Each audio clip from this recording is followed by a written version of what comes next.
La 32e session de l'Assemblée générale de l'Organisation maritime internationale OMI, tenue du 6 au 15 novembre 2021, avait adopté une résolution instituant la Journée internationale des femmes dans le secteur maritime. C'est donc une occasion de promouvoir le recrutement, le maintien et l'emploi durable des femmes évoluant dans ce secteur maritime. Elle vise également à faire connaître ces femmes et à renforcer l'engagement de l'OMI à l'égard de l'objectif numéro 5 des Nations Unies qui est axé sur l'égalité des sexes. Il est aussi question d'appuyer ou de soutenir les travaux qui visent à résoudre le déséquilibre criard actuel entre les hommes et les femmes dans le secteur maritime. Notons que la proposition d'instituer la Journée internationale des femmes dans le secteur maritime a été approuvée par le comité technique de l'Organisation maritime internationale en septembre 2021, puis entérinée par le conseil de la même institution un mois après. La Direction générale du port autonome de Pointe-Noire a servi de cadre pour la célébration de la première Journée internationale des femmes dans le secteur maritime au Congo. L'événement a été placé sous le haut patronage du ministre des Transports, de l'Aviation civile et de la Marine marchande, Jean-Marc Tchister-Tchikaya. Dans son mot de bienvenue, Christian Armenkou, directeur général de la Marine marchande, a circonscrit l'événement avant de saluer les efforts du gouvernement en faveur du secteur maritime. Notre pays, le Congo, membre de l'OMI depuis le 5 septembre 1975, n'a pas voulu rester en marge de cet événement. D'où la célébration de cette journée maritime internationale en ce jour 19 mai 2022. Si au niveau mondial le thème choisi est « Formation, visibilité, reconnaissance », soutenir la mise en place d'un environnement de travail exempt d'obstacles, au Congo, l'accent a été mis sur la place de la femme congolaise dans le secteur maritime. Le secteur maritime figure encore parmi les secteurs d'activité où les femmes sont sous-représentées, avec très peu de modèles référentiels permettant aux jeunes filles d'aspirer à devenir dirigeantes dans le secteur des transports. Pour mémoire, notre pays, des indépendances à ce jour, n'a connu que 3 grandes femmes qui se sont brillamment illustrées à la tête de structures maritimes. C'est donc ici l'occasion de rappeler le rôle fondamental joué par la femme dans les progrès en matière de développement. L'engagement des femmes dans la sphère de décision constitue une approche pragmatique et efficace dans la résolution des différentes problématiques auxquelles notre société est confrontée. Soucieux de l'inégalité entre les hommes et les femmes, notamment dans la formation, le gouvernement adhère pleinement aux initiatives internationales en faveur de la femme. Le ministère a lancé une campagne d'inscription des femmes du maritime au programme de Master et Sciences en affaires maritimes de l'Université maritime mondiale, de maîtrise en droit maritime international et de réglementation maritime internationale de l'Institut de droit maritime de Malte, dont les bourses d'études sont financées par l'Organisation maritime internationale. L'assistance a ensuite eu droit aux travaux en atelier dont les thèmes ont été axés autour de la présentation de la femme congolaise dans le secteur maritime, challenge et retour d'expérience, l'implication des femmes en faveur d'une pêche et d'une aquaculture durable, puis la sensibilisation des jeunes filles au métier de la mer.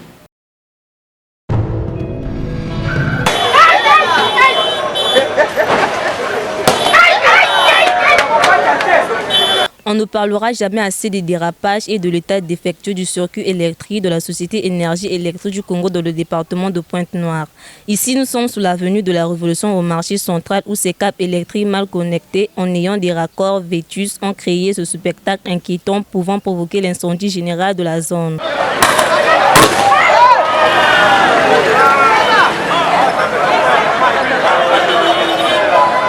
Quelque temps après, informés de la situation, les agents de la Société Énergie électrique du Congo sont arrivés sur les lieux à bord de leur véhicule pour maîtriser la situation.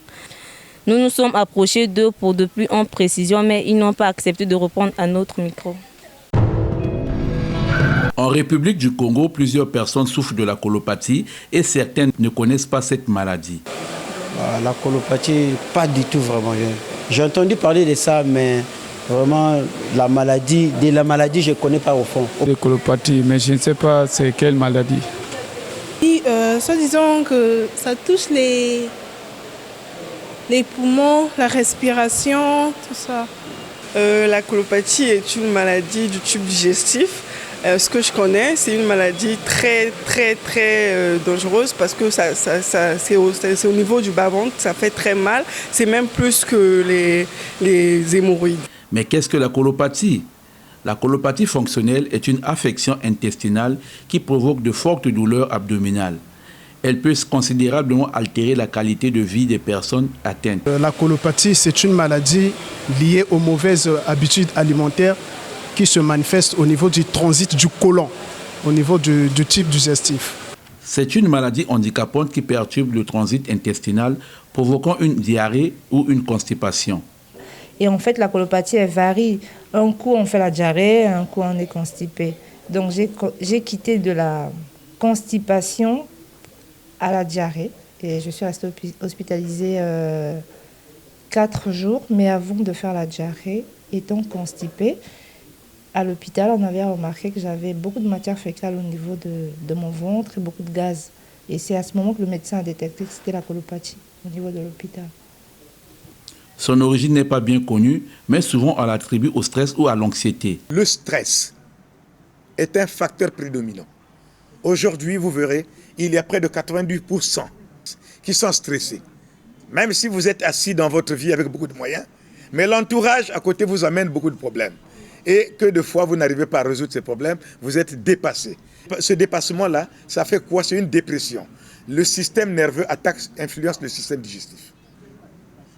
Et il y a ce problème-là qui nous regarde. Comme toute maladie, la colopathie est traitable et des personnes qui ont souffert de cette maladie étaient guéries. On peut traiter cette maladie si on essaie un peu d'améliorer le régime alimentaire et si on diagnostique cette maladie à temps, cette maladie est traitable.